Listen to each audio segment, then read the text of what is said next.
साहब, गुज़िश्ता रोज का मैच आपने देखा होगा, साउथ अफ्रीका और न्यूजीलैंड का बड़े मार्जिन से शिकस्त दी साउथ अफ्रीका ने। 190 रन का मार्जिन था।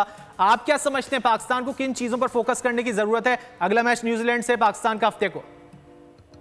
मैं समझता हूँ कि जो न्यूजीलैंड से हमारा है उसमें माइंड पे कैप्टन के सबसे ज्यादा फोकस करने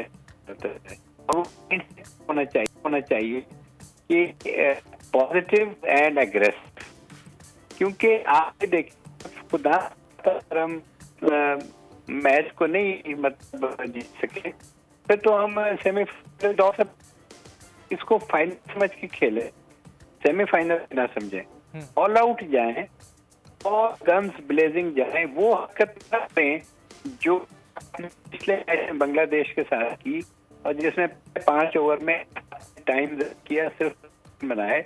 ये मैच आपको 25 ओवर में हर हाल में जीत रखना चाहिए था, चाहे 1-2 विकेट और गिरती। वो नतीजा ये है कि इस वक्त देखें कि न्यूजीलैंड का वहां पर एडवांटेज देना चाहिए। वो अल्लाह का ये हुआ कि न्यूजीलैंड 190 से आ रहा है, तो अब हमें ये चांस है। अब देखें करना क्या है, टारगेट क्या है आपका? टारगेट ये है कि ठीक है, शुरू से एग्रेसिव क्रिकेट खेलनी होगी। साथ ही रहेगा नैयर साहब, और पाकिस्तानी टीम एग्रेसिव क्रिकेट खेल भी रही है। गुज़िश्ता मैच में हमने देखा कि शाहीन की जानिब से अच्छी बॉलिंग का मुजाहरा किया गया, उनकी जो आईसीसी रैंकिंग है वो भी बेहतर हो गई, जबकि बदस्तूर इस वक्त पहली पोजीशन पर मौजूद हैं। सब्सक्राइब करें और बेल दबाएं ताकि कोई खबर रह न जाए।